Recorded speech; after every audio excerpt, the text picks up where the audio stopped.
Governos manin kalatros kalbua anmola an patsan tika kalalbeta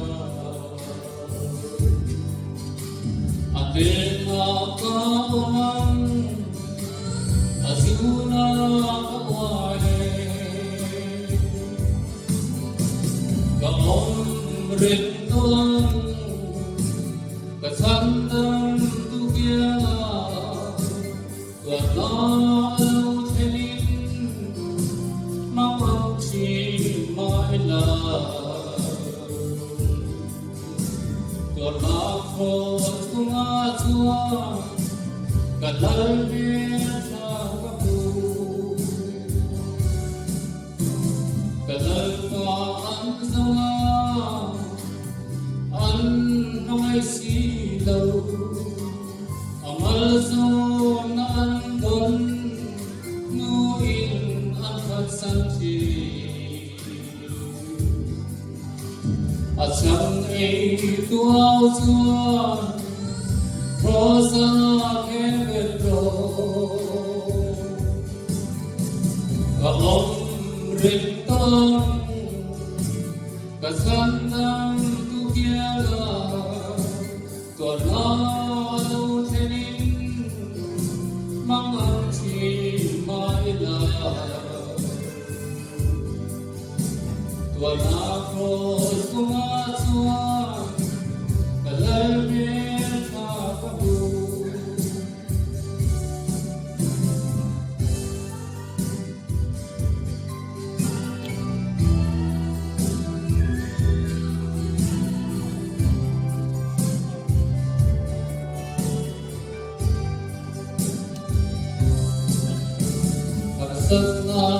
Nakaramo kaping naman adwachi katwara at samin kalalbet amoychi kagelmin andiyaw kalalbet ayata kalong rintang kasandang tugiala tornado tenin mamangsi maila tornakos kumatua kalalbet akamu yung mo'y nalawsayin katantros Pagkamin at ilaw yung oy nalagkista Tuwanan sa natangin katara mataki Kaong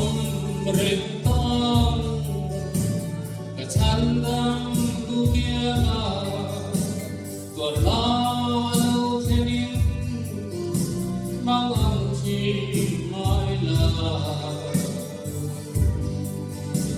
Tuwanakos tungatua kalalbet makabu Tuwanakos tungatua